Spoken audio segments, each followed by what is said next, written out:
Good evening and very warm welcome to news with Fereeha Idrees. Supreme Court ने article 63A के फैसले के खिलाफ नजरसानी अपीलें मंजूर करते हुए मुनहरिफ अरकान का वोट शुमार न करने का फैसला कल अदम करार दे दिया है। आज के फैसले के बाद मुल्क में अरकान असेंबली की खरीदो फरोख्त शुरू होने का एक खतरा दोबारा मंडलाना शुरू हो गया है। इस फैसले का पहला नतीजा चंद दिन बाद आईनी पैकेज की शक्ल में निकलने वाला है। तासुर यह है कि इस पैकेज के जरिए आईनी अदालत बनाकर मुल्क में सुप्रीम कोर्ट के इख्तियारात को कम किया जाएगा। ये भी तासुर है कि चीफ जस्टिस काजी फैज ईसा को इस आईनी अदालत का सरबराह बनाया जा सकता है। तहरीक इंसाफ ने आज इसी तासुर की वजह से अदालती कार्रवाई के बॉयकॉट का कहा, ताहम इसके बावजूद अदालत की कार्रवाई जारी रही। आज इस केस के समाअत के दौरान बड़ी इंटरेस्टिंग हैपनिंग्स थी। Let's have a look. PTI के वकील बैरिस्टर अली जफर ने कहा कि बानी पीटीआई जाती हैसियत में पेश होना चाहते हैं। चीफ जस्टिस काजी फैज ईसा ने कहा कि आपने पहले दिन कोई और इतराज उठाया, ऐसी सियासी बातें ना करें जिसके सबब अखबारों में सुर्खियां लग जाएं। अली जफर ने कहा कि अखबारात में कहा गया कि 25 अक्टूबर तक तरमीम जरूरी है। हुकूमत सियासी जमातों की ख्वाहिश है कि आईनी तरमीम लेकर आएंगे। चीफ जस्टिस ने कहा, क्या आप बतौर मावन दलाइल देंगे? अली जफर ने बतौर अदालती मावन दलाइल में कहा कि कहा जा रहा है कि आईनी तरमीम के जरिए चीफ जस्टिस पाकिस्तान की मुद्दत मुलाजमत बढ़ाई जाएगी। जस्टिस जमाल ने कहा कि अगर चीफ जस्टिस खुद मुद्दत मुलाजमत में तौसील लेने से इनकार कर दें। बैरिस्टर अली जफर ने कहा कि यह मामला मफादात के टकराव का है। आप इस केस के फैसले के जरिए हॉर्स ट्रेडिंग की इजाजत दे रहे हैं। चीफ जस्टिस काजी फैज ईसा ने कहा कि अपने अल्फाज का चुनाव दुरुस्त रखें। आपके अल्फाज तौहीन अदालत के जिम्मे में आ सकते हैं। अली जफर ने दलाइल में कहा कि किसी बुनियादी हक के उसूल को आगे बढ़ाना आइन दोबारा तहरीर करना नहीं होता। अदालत की इस तशरीह को आइन दोबारा तहरीर करना नहीं कहा गया। चीफ जस्टिस ने पूछा कि जज कौन होता है ये कहने वाला कि कोई रुकन मुनहरिफ हो? पार्टी सबरा का इख्तियार है कि वो किसी को मुनहरिफ ना होने की डिक्लेरेशन दें या ना दें। चीफ जस्टिस ने यह भी कहा कि एक दरख्वास्त आपने भी इस केस में दायर की थी। अली जफर ने कहा कि हमने फ्लोर क्रॉसिंग पर ताहयात नाअहली मांगी थी। इस पर अदालत ने कहा आप इस पर पार्लियामान में कानून साजी कर सकते हैं। उसके बाद के दीगर अहवाल आप अपनी स्क्रीन पर देख सकते हैं। लेकिन जो आखिर में हुआ वो ये हुआ कि समाअत के बाद अदालत ने मुख्तसर फैसले में नजरसानी दरख्वास्त मुत्तफिका मंजूर कर ली। आज की समाअत के बाद ऑब्वियसली बैरिस्टर अली जफर ज्यादा खुश नहीं थे। उन्होंने क्या कहा वो भी देख लीजिए। बाइकॉट की वजह जो है वो ये है कि हम इस बेंच को इस केस की समाअत या इस केस का फैसला करने का हकदार नहीं समझते। हम समझते हैं कि बेंच वही होगा जो 3 मेंबर कमेटी यानी जिसमें चीफ जस्टिस साहब भी, सीनियर प्यूनी जज जस्टिस मकबूल शाह साहब और जो नॉमिनी है जस्टिस अमीनुद्दीन साहब, तीनों लोग बैठ के कोई भी बेंच बना दें। उसमें फिर हम एतमाद है कि उस बेंच के सामने हम जाएंगे भी और हम पेश भी होंगे, बेशक यही बेंच क्यों ना हो, वरना ये जजमेंट हमारी नजर में मानी नहीं जाएगी और इवेंचुअली अदालत खुद, सुप्रीम कोर्ट इसको खुद डिसाइड कर देगा। आबिद जुबैरी साहब हमारे साथ मौजूद हैं। साकिब बशीर साहब, thank you so much to both of you gentleman for being on the program. I start with you Zubairi साहब, आप क्यों मुतमईन नहीं है आज के फैसले से? उमर था बंदयाल की सबराई में जब आया था डिसीजन तो वो 3-2 था, अब इट्स यूनानिमस, तो why are you not happy? बिस्मिल्लाहिर्रहमानिर्रहीम। बड़ी सुप्रीम कोर्ट ने देखिए ये 63A का जो शामिल करना था आइन में इसी वजह से था कि ये फ्लोर क्रॉसिंग रोकना और जो मुनहरिफ अरकान होगा उसको डिस्क्वालीफाई करना। कोर्ट ने कहा, उसने कोर्ट ने फिर देखा कि ये होता रहा कि जी वो तो बात की बात है, लेकिन वो आके वो जो 4 चीज़ें जिसके अंदर 63A को कवर किया था, जिसमें खुद 18वीं तरमीम से कॉन्स्टिट्यूशनल अमेंडमेंट डाली गई थी, उसका वोट काउंट नहीं होगा। देखिए आइन में कहीं नहीं लिखा हुआ कि वोट काउंट होगा या नहीं होगा। वोट की तो बात ही नहीं कर रहे। वो कह रहे हैं अगर अपनी पार्टी जो हेड है उसके इंस्ट्रक्शन के खिलाफ आपने वोट दिया या ना दिया तो फिर आप उसमें आपको डिस्क्वालिफिकेशन आप पे लगेगी। लेकिन ये कहाँ लिखा हुआ था कि वोट देना ही जरूरी है? तो इसमें कोर्ट ने इसको एक रास्ता, मैं तो समझता हूँ एक बड़ा अच्छा फैसला था कि इसके अंदर ठीक है 3-2 का था लेकिन मेजॉरिटी का ही फैसला माना जाता है। आज जो माइनॉरिटी जो जजेस थे आज वो मेजॉरिटी में आ गए क्योंकि वो दोनों आज बेंच का हिस्सा थे, वो जो उसमें माइनॉरिटी फैसले में थे। तो आप देखिए इससे क्या हुआ। अब आपको पता है इस मुल्क में एक आईनी तरमीम जिससे सुप्रीम कोर्ट को ख़त्म किया जा रहा है वो हमारे सरों पे मंडला रही है उसकी तलवार। आपने और ये पूरा साल आपके पास अवेलेबल था, आप इस 2 साल से पेंडिंग है ना, यही बात हो रही थी। आपके पास चीफ जस्टिस साहब के पास भी तो पूरा साल मौजूद था, प्रैक्टिस एंड प्रोसीजर सितंबर में अपहोल्ड हो गया था, तो आपने पूरे साल क्यों नहीं सुनाई ये केस? आपने एंड में जब आपका टेन्योर खत्म हो रहा है आपने क्यों लगाया? क्योंकि जब आईनी तरमीम फेल हुई उसके बाद ही केस। और दूसरी बात, सबसे इंपॉर्टेंट बात कि ये जो प्रैक्टिस एंड प्रोसीजर का जो कानून था जिसने आपने खुद अपहोल्ड किया, उसके अंदर उस कमेटी ने 18 जुलाई को बेंच बना दी थी, तश्कील दे दी थी बेंच, जिसकी सरफराई करनी थी जस्टिस मंसूर अली शाह को। फिर ये क्या वो एक सडनली का ऑर्डिनेंस आता है, क्योंकि अब उन्होंने देखा कि उनकी मेजॉरिटी नहीं रही उस कमेटी में, उनके एक ऑर्डिनेंस बनाया जाता है, उस ऑर्डिनेंस से फिर उसके अंदर नई कमेटी तश्कील दी जाती है और एक नया बेंच कॉन्स्टिट्यूट किया जाता है। और जस्टिस अख्तर ने तो यही कहा था मैं अवेलेबल हूँ, लेकिन ये आपकी तश्कील ही गलत है, ये कानून के खिलाफ है। और ये आप देखिएगा, ये हॉर्स ट्रेडिंग खोल के अब इन्होंने ये वोट हासिल कर लेंगे अपनी आईनी तरमीम जो इलीगल आईनी तरमीम करने जा रहे हैं। अगर इजाजत दें तो I come to you Saqib Bashir साहब, आपने तो क्लोजली कवर किया इस मामले को, यही लग रहा था आपको कि यही डिसीजन आएगा? नहीं, ये तो वो क्या कहते हैं कि हम ख्याल बेंच का जो तस्वर था वो सितंबर 2023 से पहले हम कहते थे कि जस्टिस बंदयाल जो हैं वो हम ख्याल बेंच बैठता है, तो ये काफ़ी अरसा हो गया था, हम ख्याल बेंच का तस्वर ख़त्म हो गया था, तो अब दोबारा वो आया है। तो बुनियादी तौर पर ये एक हम ख्याल बेंच था, और 20 सितंबर को जो ऑर्डिनेंस आया उसके बाद जितने भी इवेंट्स हुए तो वो एक वन मैन शो आप उसको कह सकते हैं, क्योंकि जस्टिस मंसूर अली शाह साहब ने कहा कि ये वन मैन शो था। जो उन्होंने ऑर्डिनेंस आया था, जब सुप्रीम कोर्ट, अगर आप फ़र्ज़ करें कि ऑर्डिनेंस इस तरह गवर्नमेंट देती है तो उसको आप अलाउ कर दें, तो आज गवर्नमेंट ने एक ऑर्डिनेंस जारी किया है, वो 1.5 माह के बाद वापस ले ले या 2 माह के बाद वापस ले ले, फिर 3 माह के बाद उनको याद आए कि नहीं हमने ये काम करवाना है तो फिर ऑर्डिनेंस जारी कर दे। ये आप इजाज़त नहीं दे सकते, ये मेरा ख्याल है इंडिपेंडेंस ऑफ जुडिशरी जो है ना उसके खिलाफ है। यही बात जस्टिस मंसूर अली शाह साहब ने कही थी कि 2023 में सितंबर में हमने ये तय कर दिया था, तो अब आप बेशक इंतजामी साइड पे फुल कोर्ट में ले जाएं या जुडिशल साइड पे, जैसे भी आप फुल कोर्ट के सामने रखें। ऐसा नहीं हो सकता कि गवर्नमेंट जो है वो ऑर्डिनेंस जारी करे, आप इम्प्लीमेंट करके आप शुरू कर दें जी, उसमें कौन आगे कौन होगा, तीसरा जो है वो जज कौन होगा। तो इससे बहुत मेरे ख्याल में इंटरनली एक रिफ्ट बनी है और वो एक अच्छा मैसेज नहीं गया। फिर 23 सितंबर को जो कमेटी बैठी वो 2 मेंबरान थे, मतलब कमेटी जो ऑर्डिनेंस में लिखा हुआ है कमेटी का मतलब है 3 लोग, चीफ जस्टिस, सीनियर प्यूनी जज और तीसरा नॉमिनी। तो जब तीसरा नहीं होगा तो उसको कैसे? फिर 30 अक्टूबर को कमेटी बैठी, 2 जजेस बैठे, जस्टिस मंसूर अली शाह साहब ने जो इतराजात उठाए थे उनको एड्रेस नहीं किया गया, और बड़ा सिंपल था। चीफ जस्टिस को कहते रहे कि मैंने फुल कोर्ट बिठा के मैंने फलां मामला क्लियर कराए, बराह रास्त दिखाने वाला मामला फुल कोर्ट में गया, प्रैक्टिस एंड प्रोसीजर एक्ट वाला फुल कोर्ट में गया। अब अगर दोबारा यही मामला आ गया था, और वो जो चीफ जस्टिस के लामहदूद इख्तियारात थे उनके खिलाफ थे, मास्टर ऑफ रोस्टर के खिलाफ थे, वो कहते थे कि जो है वो जमहूरियत होनी चाहिए। 9 सितंबर को वो ये क्रेडिट ले रहे थे कि जमहूरियत पर हम यकीन रखते हैं, तो 20 सितंबर को, फिर 30 सितंबर और आज जो है वो ये सारी चीजें खत्म हो गई। कि वो मैं बता रहा हूं कि 23 सितंबर को जिस कमेटी ने ये बेंच तश्कील दिया था, वो बेंच की तश्कील पर बड़ा सवाल है। ये चीजें अगर खुलेंगी आगे जाकर तो ये तो बेंच की तश्कील ही ठीक नहीं है, तो फिर ऑर्डर कहां सस्टेन करेगा? जहां तक बात है रिवर्स हो सकता है, अब रिवर्स का मामला क्योंकि रिव्यू है, रिव्यू पर रिव्यू होता नहीं है। अब ये देखना होगा कि कल जो ऑर्डर पास किया था क्या उस ऑर्डर को अलग से चैलेंज करके, क्योंकि कल ऑर्डर ये पास हुआ था कि हमारा बेंच ठीक तश्कील दिया गया है और हम जो है वो केस सुन सकते हैं, ये जो है दो हरफी जो है वो ऑर्डर था, तो उस ऑर्डर को क्या चैलेंज कर सकते हैं? रिव्यू पर रिव्यू वाला तस्वर नहीं है। तो अब ये देखना है कि इसको कैसे फेड होगा। लेकिन सुप्रीम कोर्ट पर एक बात आएगी, एक तो चीफ जस्टिस काजी फाइज ईसा, उनका अपना कन्फ्लिक्ट ऑफ इंटरेस्ट था, वो जो अली जफर है उन्होंने पॉइंट आउट भी किया कि अगर फर्ज करें कि आईनी तरमीम आती हैं और आप आईनी अदालत के बनते हैं चीफ, तो कन्फ्लिक्ट ऑफ इंटरेस्ट तो स्टैब्लिश हो रहा है, और ये बातें भी हो रही थी। तो बेहतर होता कि आखिरी दिनों में चीफ जस्टिस ये केस ना सुनते, किसी और बेंच में दे देते, और जो एक लिफ्ट बन रही थी कह दे अगर चीफ जस्टिस के मैंने नहीं लेनी है, जी फुल कोर्ट बिठा लेते। फिर एक और बात जो है वो जो पॉलिटिकल पार्टीज पिछले 2 हफ्ते से कह रही थी कि ये 363A वाली कदगन खत्म हो, तो ताकि जो है वो आज़ादी होनी चाहिए सबको। आज़ादी का क्या तस्वर है? हमें नहीं पता कि पॉलिटिकल पार्टीज में जो मेम्बरान तोड़े जाते हैं तरीकाकार क्या होता है। कभी जो है वो मंडी लगाई जाती है जनाब, ये सिंध हाउस में लग जाती है, जिस तरह अप्रैल 2022 में हुआ था जब अदम एतमाद की तहरीक आई थी। इसी तरह मुख्तलिफ जगहों पर मंडियां लग जाती हैं। क्या अराकीन की मंडियां लगना दुरुस्त अमल है? पार्लिमानी जो रवायात के मुताबिक है? किसी तौर पे भी नहीं।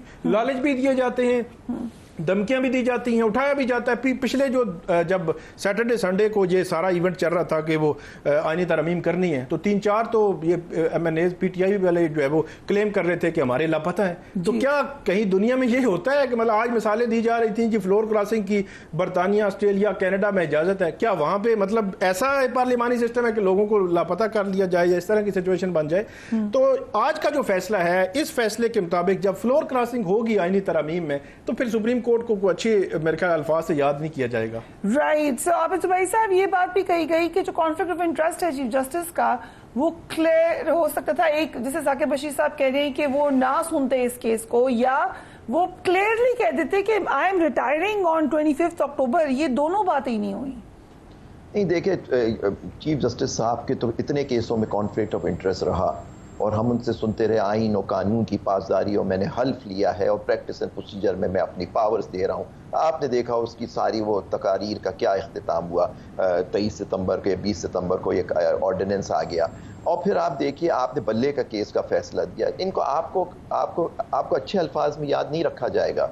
आपने इसको सुप्रीम कोर्ट के साथ बड़ी ज्यादती की है, हम ख्याल बेंच बिठा के, और आपने जो फैसला आज कर दिया है और आपने मंडी का रास्ता खोल दिया। जो आपने अली जफर साहब से कहा कि आपको हम कंटेम्प्ट की आप बात जो कर रहे हैं, इसमें क्या गलत बात है? हमारे मुल्क में जैसे साकिब बशीर साहब ने कहा, यही होता है कि उनके साथ यही होगा कि उनको या तो मंडी लगेगी या उनको दबाव में उनसे वोट खरीदा जाएगा। तो अब ये आईनी तरमीम अपने हिसाब से कर ली जाएगी उनकी। यही सारी पार्टीज चाह रही हैं। देखिए वो यही हमें रोकना था कि ये जो हमारी यहाँ मंडी लगने का सिर्फ अमेरिका इसकी उसकी बात जा रही है, वहाँ ठीक है हर पार्लियामान का बंदा अपने हिसाब से वोट देता है, तो वहाँ वो कदगन भी नहीं होती, 63A भी नहीं होता कि 4 चीज़ों पर आप पार्टी उसके पाबंद है। क्यों हमारे आइन में दिया गया? क्योंकि छांगा मांगा, आपको याद होगा। तो ये बिल्कुल ये छांगा मांगा की जजमेंट है जो आज दी गई है, ताकि छांगा मांगा लगे, या आप तो खैर छांगा मांगा तो इतना शायद ना हो कि इतना प्रेशर में डाल के और जो हरकतें हो रही हैं आपको बताए वो इनको डिलीवर किया जाएगा। ये जो कुछ मेंबरान इनके कम हैं उनको ला के फिर ये आईनी तरमीम कराई जाएगी जिसमें सुप्रीम कोर्ट को खता किया जाएगा, और कुछ लोगों के लिए खास या आईनी अदालत बन जाएगी जिसका काम होगा कि वो हुकूमत के हक में फैसले दे। सारी कॉन्स्टिट्यूशनल पटिशन सारी खत्म हो जाएगी, सुप्रीम कोर्ट एक सिविल कोर्ट बन जाएगा।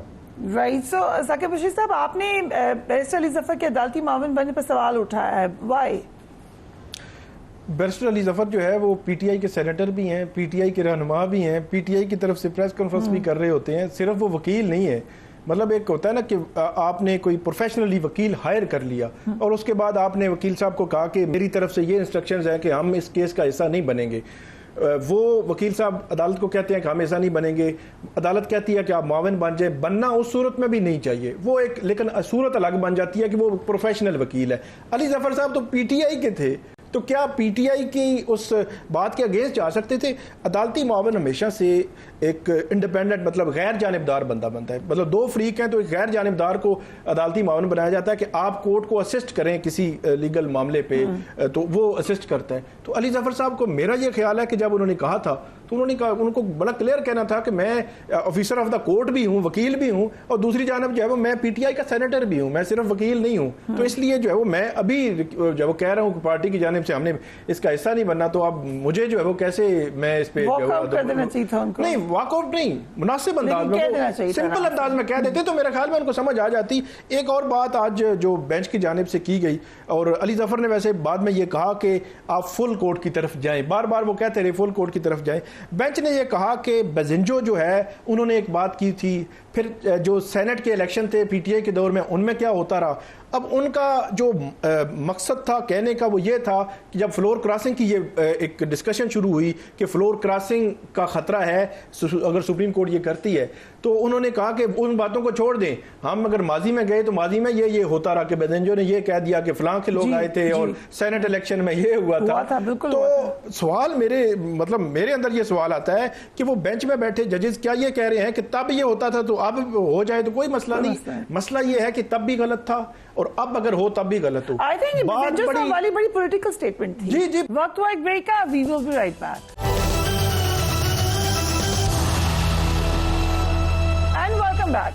साहब हमारे साथ मौजूद हैं। साहब, I hope you can hear me better now. So आज के फैसले के बाद आप भी ये समझते हैं कि फ्लोर क्रॉसिंग का रास्ता खोल दिया गया है? ये तो किसी कदर इस बात पे को मुनासिब समझा जा सकता है, लेकिन जिस पैराए में जो आज नजर आया है, जिस पैराए में सारी ये बातचीत हुई है और ये फैसले तक पहुंचे हैं, ये पांचों जजेस को सोचना चाहिए कि उनकी जो एक दो चीजें मैंने देखी, एक के उन्होंने अली जफर को एक स्टेज पे चीफ जस्टिस साहब ने कल भी यही हुआ, बुला लिया अली जफर को जो बोलना चाहते थे और फिर उनको बात ही नहीं करने दी। चीफ जस्टिस साहब खुद इतनी बातें के अंदर होती हैं, करते हैं कि ना कोई उनको रोक सकता है ना कोई टाल सकता है, वो अपने साथी जजों के साथ भी बहस में उलझ जाते हैं।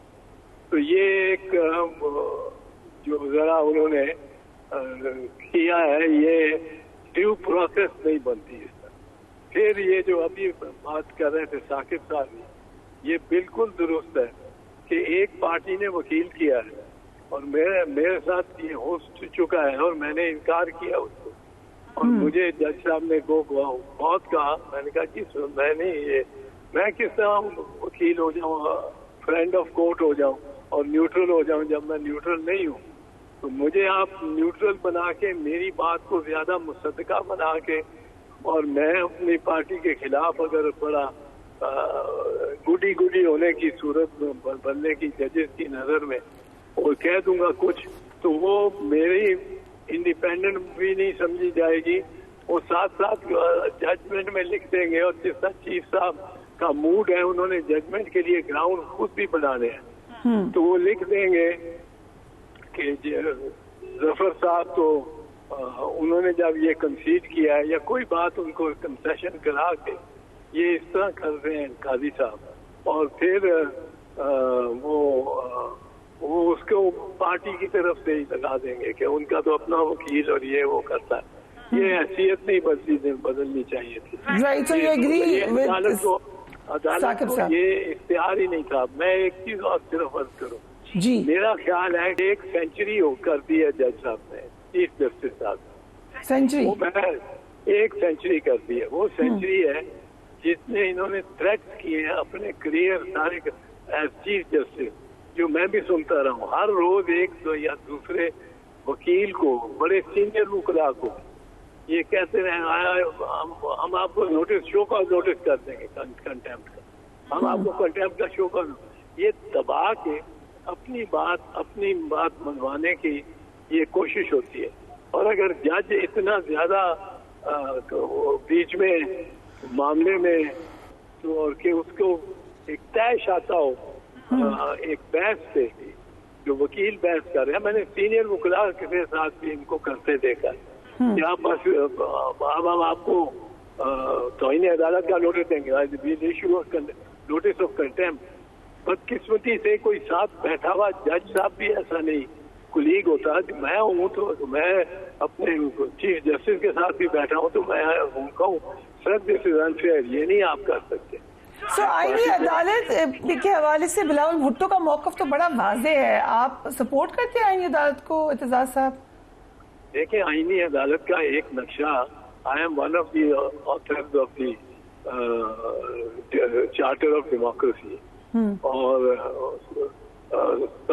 ये सफदर अब्बासी, सेनेटर सफदर अब्बासी और रजा रब्बानी और मैं, हम तीन थे फ्रॉम द पीपल्स पार्टी, और एहसन इकबाल और गौस अली शाह साहब मेरी तरह लेट पहुंचे थे, और एक और थे उनके गालिबन चौधरी निसार साहब थे।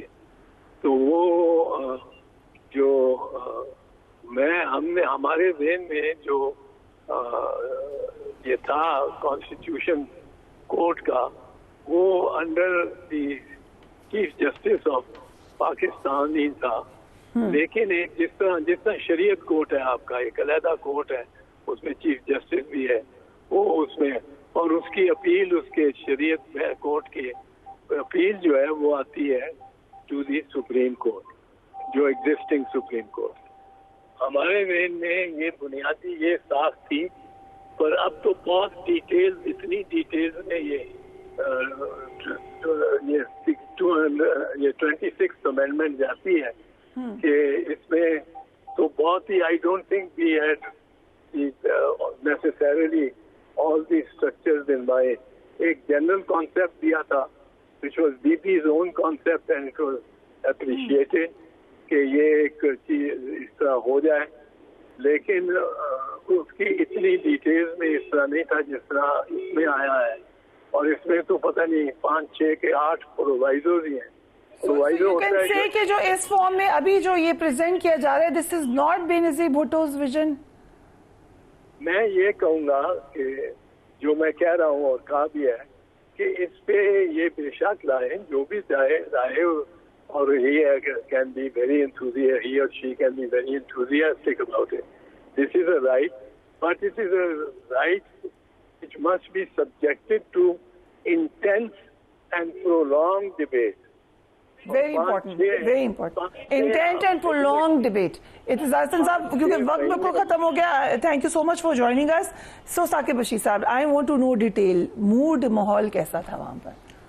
मूड माहौल फ्रेंडली था, ज़ाहिर सी बात है। पीटीआई का ही उसमें इख्तलाफी पॉइंट था, बाकी फारूक कचनाइक थे, सुप्रीम कोर्ट बार एसोसिएशन थी, एडिशनल अटॉर्नी जनरल थे, तो वो सारे तो वो सारे एक पेज पे थे और उधर बैठे भी सारे एक पेज पे। तो ये जब वो पहले दिन से ही पता था कि जो बेंच है ये 63A को मंजूर कर लेगा, लेकिन जो सवालात पहले भी मैंने आपके सामने रखे, जो सवालात उठाए गए और जिस तरह की बात की गई, मेरा ख्याल है कि कुछ चीजें जस्टिफाई शायद आगे चलकर 25 अक्टूबर के बाद भी सिचुएशन नहीं है। चीफ जस्टिस बहुत ज्यादा इंटरप्ट भी करते हैं, उनको अपना मुकदमा नहीं लड़ने देते, ऐसा होता है? Do you feel that? आप कब से नहीं होता तो रहे हैं कि do you think it's unusual? नहीं होता तो है। कल जो है वो अली जफर परसों बात करना चाह रहे थे, कल भी उन्होंने डिटेल में बात करना चाह रहे थे, उनको रोका जा रहा था।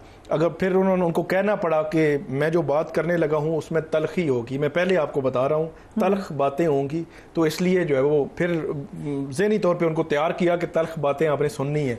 तलख तो वही था कि कमेटी भी ठीक नहीं थी, आपकी कॉन्स्टिट्यूशन भी ठीक नहीं थी। आज भी जब उन्होंने बात की तो उन्होंने कैटेगोरिकली ये कहा कि मुझे इंस्ट्रक्शंस हैं कि हम इस केस का हिस्सा नहीं बनेंगे। उन्होंने कहा कि ये अफसोसनाक है, लेकिन उन्होंने कहा कि नहीं, हम नहीं बनेंगे, क्योंकि आप जो है वो जो इमरान खान साहब हैं उनको वीडियो लिंक पे अगर देते हैं, अलाउ करते हैं, वो खुद बात कर लेंगे। वो कह रहे हैं मैं खुद बात करूंगा, तो जिसकी इजाजत नहीं दी उन्होंने। पर कल मंदोखिल साहब के हवाले से ये कमेंट आया कि उन्होंने कहा जो हमदर्दी थी आपके लिए वो अब नहीं है। वो मुस्तफ़ैन काज़मी जो है उन्होंने जब कहा कि मैं पीटीआई से हूं, मैं वकील हूं और मैं ये कह रहा हूं, तो उसके बाद जो था मामला, उस वक्त उन्होंने कहा था कि आपसे जो हमदर्दी थी, आपका मतलब जाहिर सी बात है अली जफर जो है वो वकील जो सामने खड़ा होता है, वो जिसकी तरफ से होता है फरीक, उसी को समझा जाता है। हमदर्दी होनी चाहिए या नहीं होनी चाहिए? नहीं, हमदर्दी वो उस तनाजुर में, मेरे ख्याल में हमदर्दी होना या ना होना वो उस तनाजुर नहीं था, वो एक माहौल ऐसा बने, बड़ा स्ट्रिक्टली गुस्सा था। बिल्कुल वो जो थोड़ा सा टाइम था उसमें बड़ा गुस्सा था, तो गुस्सा दिला दिया था जजेस को, बहुत ज्यादा गुस्सा दिला दिया था। ओके, किसको सबसे ज्यादा गुस्सा है? सबको। चीफ जस्टिस ने भी कहा कि देखें धमकी दे रहा है, थ्रेट दे रहे हैं ये हमें, और इन्होंने कहा कि बल्कि मंदोखेल साहब ने कहा कि जो बातें हमारे मुंह पे वो करके गए हैं, ये बाहर जाके किसी के मुंह पे करें ना, फिर देखेंगे कि हम ये बंदा कहाँ ठहरेगा, तो उसका मतलब रिएक्शन उसको आएगा। हम तो जला ठीक है, हमने मतलब उस पर नहीं किया, लेकिन ये आज उन्होंने ये कहा कि नाम मत लें खान साहब का। नहीं, नाम वो इस सेंस में वो ये एक रूटीन की वैसे बात होती है कि वो बाज़ औक़ात जो है वो कोई नाम, जज का भी नाम लिया जा रहा हो, किसी का नाम लिया जा रहा हो, तो बार बार नाम लेने की वो ना कहते हैं ज़रूरत नहीं है। पिटिशनर होता है, कोरेस्पोंडेंट होता है कि उसकी तरफ से जो वकील का पता होता है कि अली जफर जो है वो इमरान खान के वकील हैं, तो वो कहते हैं ज़रूरत नहीं नाम लेने की, आप बोलते जाएं, जो आपने बोलना है इट मीन कि आप जो जिसको रिप्रेजेंट कर रहे हैं उसी की बात है, तो इसलिए आप आगे बढ़ते हैं। ये कोई बात नहीं है। एक क्विक क्वेश्चन मुझे आता है कि अभी कुछ लग रहा है आपको रिएक्शन वकला की तरफ से? नहीं, बिल्कुल रिएक्शन है। 3 जो Islamabad high court bar, district bar, Islamabad bar council, उन्होंने मंडे को ऑल पाकिस्तान वकला कन्वेंशन बुलाया है। चीफ जस्टिस काजी फारिसा के हवाले से तो बड़े स्ट्रिक्ट उन्होंने बात की है और उन्होंने आईनी तरमीम को मुस्तरद किया है, और उन्होंने कहा कि हम मुज़ाहमत भी करें कि तो मल्टीपल चीज़ें हैं मेरा ख्याल है, और लाहौर और बलोचिस्तान के वकला भी इकट्ठे हो रहे हैं, तो ये एक सिचुएशन बन सकती है आइंदा आने वाले दिनों में कि कोई वकला तहरीक नामी कोई चीज़ जो है वो निकल आए आहिस्ता आहिस्ता। Thank you so much for joining us on the programme. हम एक ब्रेक लेंगे, उसके बाद हमारे साथ होंगे former prime minister Shahid Khaqan Abbasi.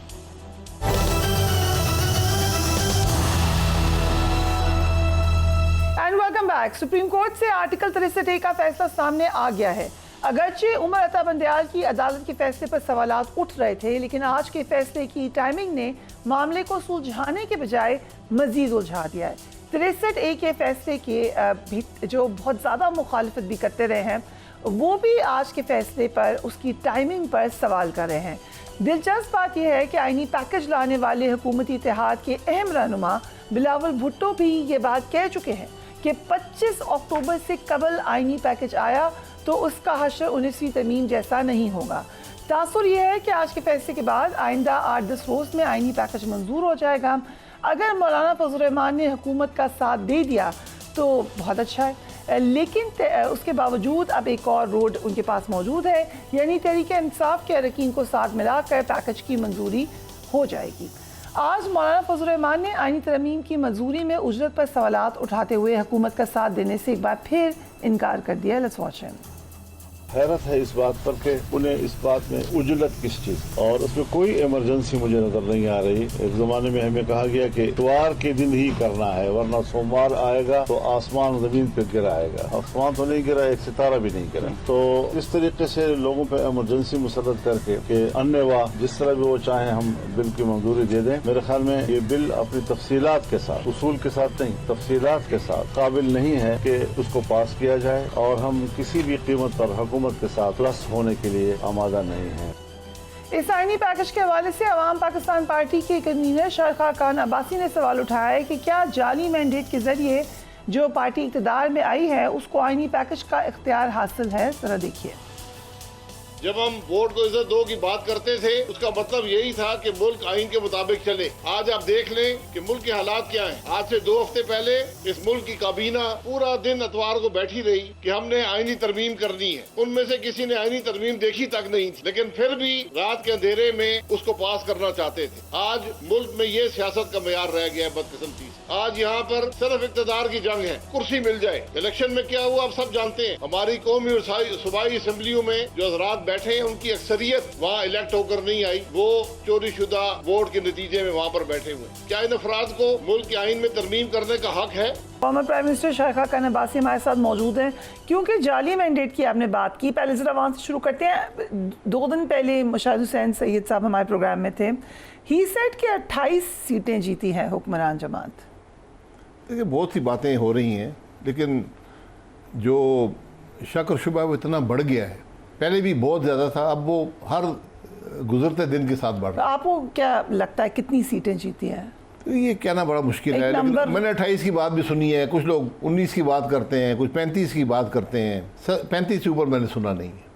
Okay, right, but आपके पास फर्स्ट हैंड इंफॉर्मेशन? मेरे पास कोई ऐसा सबूत नहीं है, लेकिन अगर आप इन सब मामलात को देखें जो इलेक्शनों में हुआ और कैसे हुआ, सारे इलेक्शन ही मशकूक हो गए। सो यूर सेइंग कि क्योंकि मैंडेट जाली है इसलिए आईनी तरमीम वैसे ही नहीं करनी चाहिए? आईनी तरमीम वैसे भी रात के अंधेरे में नहीं कर सकते। आईनी तरमीम आप करना चाहते हैं, अवाम के सामने रखें तरमीम कि है क्या, आप पास करके अवाम के सामने रखेंगे। आपने देखा है मुस्तफदा? मैं किसी से मिला भी नहीं हूँ जिसे मुस्तफदा देखा है। खुद देखना तो बहुत दूर की बात है। किसी ने भी नहीं देखा? नहीं, मैं कम से कम किसी ऐसे शख्स से नहीं मिला। सो उस दिन ऑलमोस्ट पास होने वाला था जिसका मौलाना फजल रहमान ने जिक्र किया है। ये कैसे हो सकता है? आपने पढ़ा ही नहीं मुस्तफदा, आप उसको साइन कर दें और कहें कि वोट दे दें। वोट दे दें, कैसे? वोट एक वोट नहीं होता। मुस्तफदे जब जो एक 28 सफ़े का मुस्तफदा रखा है वज़ीर कानून ने लॉयर्स के सामने 10 दिन पहले, तो वो पास करने में तो आपको शायद 3-4 घंटे चाहिए, क्योंकि हर शिक को अलहदा पास करना पड़ता है। राइट। फिर आपको डिवीजन करानी पड़ती है हाउस की, कि एक कमरे के एक करके गिना जाता है, नाम से गिना जाता है। तो सब तैयार थे माशाल्लाह। Without reading. आपको हैरत नहीं हुई इस बात पे? नहीं, मुझे कोई हैरत नहीं हुई। अगर आप होते आप करते ऐसे कि I am ready to sign? नहीं, मैं कम से कम बगैर तरमीम पे इस तरह मुमकिन नहीं था। मैं बेशक इस्तीफा दे देता, लेकिन मैं ऐसी तरमीम का हिस्सा नहीं बनना। सो इतने बड़े ऐवान में कोई भी नहीं था जो कहता कि मुझे दिखा दे, मैं पढ़ना चाहता हूँ, I want to read this. यही बदकिस्मती है कि बड़े अफसोस की बात है कि हम हमारी सियासत कहाँ पहुँच गई है, कितनी गिर गई है। सो अब बॉल दोबारा कहते हैं पार्लियामान के कोर्ट में है। मौलाना फजल रहमान तो कहते हैं मैं साथ नहीं दूंगा। अब क्या 63A के फैसले के रिविजिट होने के बाद दोबारा मंडियाँ लगेंगी? जी, वो सुप्रीम कोर्ट ने इजाजत दे दी है। किस बात की? हॉर्स ट्रेडिंग की, बड़े नाराज हुए फरोशी की। हॉर्स ट्रेडिंग का इल्जाम मत लगाएं हम। किस चीज़ का इल्ज़ाम लगाएं? क्या उन्होंने आइन पढ़ा है? रूह क्या थी? ये इस तरमीम की जरूर स्थिति है कि रूह क्या थी, यही थी कि मुल्क में हॉर्स ट्रेडिंग रुके, और रुक गई थी, उससे रुक गई थी, बहुत बिल्कुल रुक गई थी, बहुत हद तक रुक गई थी। कि 63A का जो भी कंट्रोवर्शियल डिसीजन था, हॉर्स ट्रेडिंग रोक दी उसने। जी, कंट्रोवर्शियल क्या था देखें, हॉर्स ट्रेडिंग का मकसद क्या है? 3-2 था उस वक्त भी। वैसे सर 3-2 की बात को छोड़ें, आप खुद सोचें ना कि मकसद क्या था 63A का, कि कोई शख्स अपनी जमात के, हालांकि मैं जब ये तरमीम हो रही थी मैंने ये कहा था और बहुत से लोगों ने ये कहा था कि आप ये तरमीम कर लें, लेकिन कोर्ट्स जहाँ पर इश्यूज कॉन्शियंस के हैं ना, कॉन्फिडेंस के मामलात पर नहीं, ऐसे मामलात पर नहीं, जहाँ मेरा कॉन्शियस इजाज़त नहीं दिया किसी चीज़ को सपोर्ट करने की, ऐसे होते हैं बिल्स आते हैं, वहाँ पर मुझे इजाज़त दी जाए, पर वो भी नहीं मानी गई थी। तो आपको पार्टी लाइन के खिलाफ वोट करने की इजाज़त हमारे पार्लियामान में नहीं है, होनी चाहिए, वो आज भी नहीं है। होनी चाहिए जी, होनी नहीं चाहिए, नहीं होनी चाहिए, लेकिन ये फैसला हुआ था कि नहीं होनी चाहिए, जो पार्टी कहेगी वही वोट तो होगा। उस समय मुझे जब 18वीं तरमीम भी हुई थी तो ये बहस हुई थी कि आपने पार्टी चेयरमैन को बहुत ज्यादा बादशाहत की तरह मजबूत कर दिया है। वो कम कर दिया गया था, वो मामला कम कर दिया गया था, लेकिन ये तरमीम थी कि पार्टी लाइन पे वोट होगी। आज भी सुप्रीम कोर्ट ने उससे मना नहीं किया, उन्होंने ये नहीं कहा कि पार्टी लाइन के खिलाफ, उन्होंने कहा आप वोट दे दें, उसका फिर असरात बाद वोट काउंट हो जाएगा। सो वोट काउंट यानी नुकसान आप कर देंगे, राइट, आप अपना ज़मीर बेच दें, आप कोई ओहदा ले लें या कोई पैसे पकड़ लें और वोट दे दें, नुकसान कर दें मुल्क का। वो कह रहे हैं जब जुर्म हुआ ही नहीं तो फिर कैसे सजा मिलेगी, पहले उनको जुर्म करने की इजाजत दें, वो जुर्म करें, फिर वो डिस्क्वालीफाई हो जाएं। हाँ, फिर मकसद तो फौत हो गया ना, जिस मकसद के लिए तरमीम की गई थी कि वो नुकसान ना पहुंचा सके। So, आज अभी आप देखेंगे, अभी तरमीम आ रही है, अब देखेंगे आपको 15-20 अमीर फरोश मिल जाएंगे, उनको डरा धमका कर या लालच देकर आप ले आएंगे, वो तरमीम हो जाएगी। तो मुल्क की तरमीम का फैसला वो लोग करेंगे जो अपना ज़मीर बेच रहे हैं, जो अपनी पार्टी लाइन के खिलाफ जा रहे हैं। सो इतना ऑब्वियस हो गया ये तमाम मामला।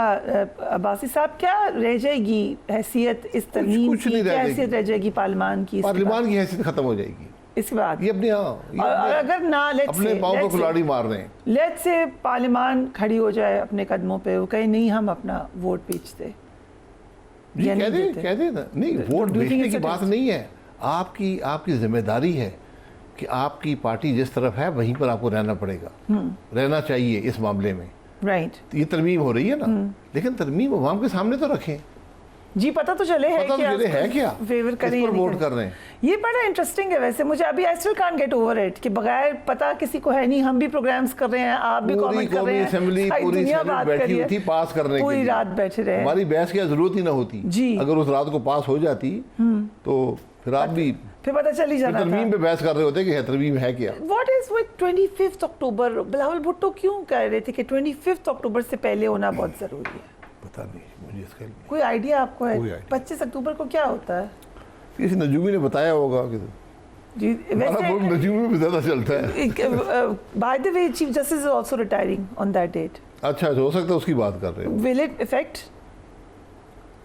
इट मींस अगर तरमीम में एक्सटेंशन दी जा रही है, उम्र बढ़ाई जा रही है, तो फिर यकीनन उन पे फर्क पड़ेगा। अगर वो 25 गुजर गई तो फिर उसका फायदा उनको नहीं होगा। आपने काम किया है जस्टिस काजी फायज़ी के साथ? नहीं, मैं नहीं जानता। बट डू यू थिंक कि ऑन प्रिंसिपल उनको कह देना चाहिए मैं नहीं लूंगा, इससे मुस्तफीद नहीं होगा, कह देना चाहिए? मैं बहुत दफा कह चुका हूँ, उनके पास आज दो रास्ते हैं, एक इज्जत का रास्ता है, एक मजीद नौकरी का रास्ता है, तो फैसला कर लें। ये हमने देखा PMLN ने कोशिश की ये तरमीम करवाने की, जो नहीं हो सकी। अब लीडिंग पोजीशन बिलावल भुट्टो ने ले ली है, इससे अगर पास होती है, पीपल्स पार्टी कामयाब होती है, PMLN नहीं करवा सकी, पीपल्स पार्टी क्रेडिट लेगी हमने करवाई है, तो इससे कोई तब्दीली भी ना हो सकती है? नहीं, बिलावल साहब वोट देंगे, उनकी जमात वोट देगी तो तरमीम होगी ना। वो तो पहले भी दे रहे थे, लेकिन अब वो बाकायदा मुकदमा लड़े हैं इसका। किस बात का? इस तरमीम का। कौन तरमीम है, कौन सी? वो आईनी अदालत के हवाले से और जो भी है उसका क्या है, वो अवाम के सामने क्यों नहीं रखते? ये सारे अवाम से क्यों डरे हुए? सो आपकी मुलाकात हुई अमीर जमात इस्लामी हाफिज नईम उर रहमान के साथ, आईनी तरमीम पे भी बात हुई? नहीं, उनका इशू था वो गाजा का था। ठीक है, वो कह रहे थे कि 1 साल होने लगा, हम सबको एहतजाज करना चाहिए। मैंने कहा बिल्कुल हम इस मामले में आपके साथ उनके साथ मिलकर आप एहतजाज का प्लान कर रहे हैं? जी सब सारे पाकिस्तान की सियासी जमातें शामिल होंगी। ये सियासी मामला नहीं है, ना कोई खुद किसी जमात की खुद नुमाई का मामला है। ये एक ऐसा गहरा मामला है जो हर पाकिस्तानी के दिल के करीब है, लेकिन बदकिस्मती से हम इतने कमज़ोर हो चुके हैं कि आज पर अभी तक उस पर बात करने से भी कासिर है। पाकिस्तान का वो रोल नहीं है जो पाकिस्तान अदा कर रहा है। पाकिस्तान एक बड़ा मुल्क है, एक एटमी ताकत है, इस्लामी दुनिया की वाहिद एटमी ताकत है। तो आपकी जो आवाज़ जो आज है इससे बहुत ज़्यादा दूर तक पहुंचनी चाहिए, जो कि नहीं है। किसकी वजह से ऐसा है? आपकी मुल्क में सियासी अदम इस्तेकाम है, मुल्क में इंतशार है, मईशत आपकी कमज़ोर है, आपका वक़ार दुनिया में बदनसीबी से काफ़ी गिरा है। इन मामलात से हमें इस बात की समझ नहीं है। अपने मुल्क के हालात दुरुस्त करें, मुल्क की अवाम में मायूसी जो बढ़ रही है उसको दूर करें। हम तो 63A पे पूरा सितंबर का महीना इस मुल्क में कोई काम नहीं हुआ। अभी तरमीम हो रही है, आईनी तरमीम अब हो जाएंगी। यू थिंक दैट हो जाएंगी, फिर उसका नतीजा ये निकलेगा कि PM ये गवर्नमेंट पूरा 5 साल कर लेगी? मैं तो कहता हूँ सब ताहियात मुल्क में ओहदेदार है ना, ये ताहियात ओहदे ले लें, एक दफ़ा तरमीम करके मुल्क की जान छोड़े। ठीक है, हाँ, इस इशू को ख़त्म करें। जितने भी है ना सब ये सब ताहियात है, ये अच्छा ये तमाशा ख़त्म हो ना, ये रोज़ के सर्कस जो लगी हुई है। प्राइम मिनिस्टर भी इसमें शामिल है, जो भी है जिसको शौक है वो ले ताहियात ओहदे ले ले। चलिए, दिस इज इंटरेस्टिंग, बड़ी अच्छी सजेशन आपने दे दिया। कभी क्या कर रहे हैं सिर्फ इक़्तिदार को, इन कुर्सियों को तूल देने के लिए। यानी काजी फैज़ ईसा साहब जैसा आदमी जिसकी हमने बड़ी सपोर्ट भी की, इज्जत भी करते थे, यानी वो ये नहीं कह पाए कि मैं 25 को रिटायर हो जाऊंगा। ये कह दें, बात ख़त्म हर सूरत में कि मैं अगली तरमीम हो ना हो। मुश्किल होती है रिटायरमेंट के बाद लाइफ थोड़ी सी। रिटायरमेंट एक दिन तो होनी है ना, एक निज़ाम बना हुआ है। अगर आप उस कुर्सी पर मजीद बैठेंगे तो आप किसी का हक मार रहे हैं। इंडीड जब जज भी किसी का हक मारना शुरू कर दें तो फिर उन पर क्या रह जाएगा। बड़ी सही बात आपने की। अच्छा, अब हमने देखा फैसल वाडा साहब ने आज बड़ी ख़तरनाक किस्म की प्रेस कॉन्फ्रेंस की। उन्होंने वार्निंग दी है कि लाशों की सियासत नहीं करनी PTI को। जल्द से जुलूस के हवाले से हमने देखा, आपने भी देखा होगा, कंटेनर्स लगना शुरू हो गए हैं। ये भी अब एक न्यू नॉर्मल है कि किसी को इजाज़त नहीं देनी या PTI को इजाज़त नहीं देनी। तो मुझे नहीं पता, इस्लामाबाद में पक्के कंटेनर लगा दें वैसे। अच्छा, मैं तो कह रही हूँ वॉल बना लें, वॉल सिटी बन जाए। ये जो दीवारें चीन है कंटेनर की तरह खड़ा कर दें इसको। आज बड़ी सजेशंस आ रही हैं आज आपको, हुकूमत कर रहे हैं वो गुजर के उधर जाए और वापस आए। अच्छे मशवरे दे रहे हैं आप। मैं क्या कहूँ, इस महीने में तीसरा दिन है कि मुल्क का दारुल हुकूमत बंद हो रहा है। ऐसे ही है, ऐसे ही। और किस मकसद, क्या मतलब, आप क्यों घबरा रहे हैं? मैं पूछना चाहती हूँ कि हुकूमत तो कहती है खत्म शुद्ध है PTI, तो फिर क्यों लगाते हैं? बात PTI की नहीं है, बात PTI की नहीं है। PTI कहती है हम एहतजाज करेंगे, वो कंटेनर आ जाते हैं। एहतजाज जलसा हो रहा है यहाँ से 15-20 किलोमीटर पे जो पहले हुआ इस्लामाबाद में, संगजानी में, और यहाँ सब बंद था। यहाँ इस्लामाबाद बंद था, पूरा मरी भी सारा बंद था, कश्मीर से भी रास्ता बंद था। अभी पिंडी में लियाकत बाग में कोई प्रोग्राम था, इसी लियाकत बाग बंद था, पूरा रावलपिंडी एक दिन पहले से बंद था, एक दिन बाद तक बंद था। कश्मीर से रास्ते बंद थे, इस्लामाबाद सारा बंद था, बाहर जाने के रास्ते भी बंद थे, अंदर आने से छोड़ दें। और उसके अगले दिन मैं पेशावर गया तो मोटरवे, आप यकीन करें, रेत की दीवारें लगाकर, रेत फेंक कर 6-6 फुट की रेत की दीवार थी मोटरवे पे। आपने कहा कि पूछा भी किसी ने आपसे कि इतने सारे? जी, वो एक साहब थे उधर मैरिट होटल में, तो कहने लगे कि मैं तो पहली दफ़ा इस्लामाबाद आया हूँ, तो ये बंदरगाह कहाँ पे है? कहते मेरे यहाँ शिप कैसे आते हैं, तो आप तो बिल्कुल समुद्र से दूर हैं। मैंने कहा नहीं, यहाँ शिप नहीं आते। कहते ये कंटेनर, जिधर मैं जाता हूँ कंटेनर रखे हुए हैं, क्योंकि होटल के बाद भी कोई 50 कंटेनर रखा हुआ था। तो वो समझे कि शायद कोई शिप आते हैं तो कंटेनर आगे पीछे मूवमेंट कर रहे हैं। सो डर किस बात का है गवर्नमेंट को? डर मुझे क्या पता है, उनसे पूछे। अगर लोग आ गए, लोग जमा हो गए, लोगों ने एहतजाज कर लिया, देखिए जब आपका मैंडेट ना हो ना, जब आप इलेक्ट होके ना आए हो ठीक तरह से, तो फिर खौफ रहता है, इक़्तिदार का खौफ, इक़्तिदार का शौक, इक़्तिदार का खौफ, वो ले ना ले। सो ये भी अच्छी सजेशन है कि परमानेंट कंटेनर्स लगा दें या वॉल सिटी बना ताकि दें, लोगों को पता हो हमने रास्ता कौन सा चुनना है। पता हो। आप यकीन करें, मैं कल गया ये जो रेड जोन जिसे कहते हैं, किसी से मिलने, तो वापसी वाले सारे रास्ते बंद थे। ऐसे ही है भी थी, आप बाहर भी नहीं जा सकते। आपने कहा उधर ही वापस चलो रेड जोन में। मैं अंदर आया हूँ, मैंने कोई नुकसान नहीं पहुंचाया, बाहर तो जाने था। उन्होंने कहा नहीं वो हुक्म आ गया। फिर बड़ा घूम के वो बड़ी इमाम से होकर, इस्लामाबाद यूनिवर्सिटी से, कायदा यूनिवर्सिटी से होकर, मैं बारको से होकर वापस आया। आप रहे हैं प्राइम मिनिस्टर हाउस में जी। वहां से ये पता नहीं, मैं नहीं रहा हूँ उधर। अच्छा, प्राइम मिनिस्टर हाउस दफ्तर वहाँ जाता था। बट ये एक तासुर है कि प्राइम मिनिस्टर हाउस में जाके बहुत बड़ा खूबसूरत है, गार्डन्स एंड ऑल ब्यूटी, अच्छी अच्छी प्रेजेंटेशंस। वहाँ पे समझ नहीं आ रही होती कि असल में क्या हो रहा है, पब्लिक पल्स फील नहीं होती। नहीं, वहाँ तो हमारे जो हालात हैं, प्राइम मिनिस्टर तो बाहर जा ही नहीं सकता। उनको पता ही नहीं है बाहर क्या। नहीं, बाहर जा नहीं सकते ना, आप बाहर लॉन में नहीं जा सकते। क्यों? वो खतरा होता है कि इट्स दैट बैड। जी जी जी, अब एक सिक्योरिटी का निज़ाम है, क्योंकि सामने पहाड़ है ना, तो उनमें से खतरा होता है। ठीक, बट आर यू सेइंग, मैं क्वेश्चन इज कि डिटैचमेंट हो जाती है, आपको पता नहीं होता। जी पब्लिक बिल्कुल, जो हमारे मुल्क में सिक्योरिटी बहुत सख्त है, वो किसी मेरे जात के लिए नहीं है, वो उस ओहदे के लिए होती है, जो भी उस ओहदे पर हो। सो अब ये लग रहा है कि ये इसी तरीके से चले के मामलात कब तक आप इसको चलता देख रहे हैं ऐसे? किसको? बस साहब कि एक पार्टी को कटेल कर दें ऑपोजिशन को, बाकी जमातें गवर्नमेंट के अंदर हैं, एहतजाज का हक नहीं है। ये आपको दो आदमी बता सकते हैं। कौन? एक असलम नजूमी है, एक आरिफ नजूमी है। अच्छा, वो आपके जानने वाले हैं। आप उनसे पूछ के नहीं मुझे आया नहीं पता कि क्या होगा। मुझे क्या पता है। आपने कहा था कि देखिए, डायलॉग मुल्क नहीं चल रहा, मुल्क नहीं चल रहा, कुर्सी में जितना अरसा बैठे रहे आपकी मर्जी है, मुल्क नहीं चलेगा, ये बड़ी वाज़ेह बात है। बट गवर्नमेंट इज सेइंग कि हमने महंगाई भी ठीक कर ली है, हमारे फिगर्स भी अच्छे आ रहे हैं, उनकी डील भी हो गई है IMF के साथ, so things are getting better. But are they getting better? नहीं, कौन सा ऐसा अमल किया है हुकूमत ने कि हालात बेहतर हो? IMF की डील को फाइनलाइज किया है। IMF की डील तो फाइनलाइज होनी थी ना, आपने वादा किया था, वादा आपने पूरा किया तो IMF का हो गया। IMF की डील वो होती है कि जब आप जाते हैं IMF में, या कुछ आपको रकम मिलती है तो आप चुप, उसके बारे में बात नहीं करते। ये बड़ी शर्मिंदगी की बात होती है ममालिक के लिए कि हम नाअहल हैं, हम नालायक हैं, यहाँ तो हम ब्रेकिंग चली मुबारकबाद, हम बेकारी हैं, यहाँ एक दूसरे को मुबारकबादें दे रहे हैं। बिल्कुल ऐसी हुआ। ये हमारी सोच ही कहीं गुमराह हो गई है। सो अब नवाज शरीफ साहब बोले, बड़े अरसे के बाद बोले हैं कल, बट उन्होंने काफ़ी सख्ती का इजहार किया PTI के ऊपर भी। उन्होंने कहा भेड़ बकरी हैं जो फॉलो करती हैं PTI को। नहीं, उनकी राय देखिए, सियासी लीडर हैं, ये उनकी राय का इजहार सख्ती की बातें करते नहीं थे, अभी एकदम से सख्ती की बातें करना शुरू कर दी हैं। ये उनकी मर्जी है, जो बात करें इसमें।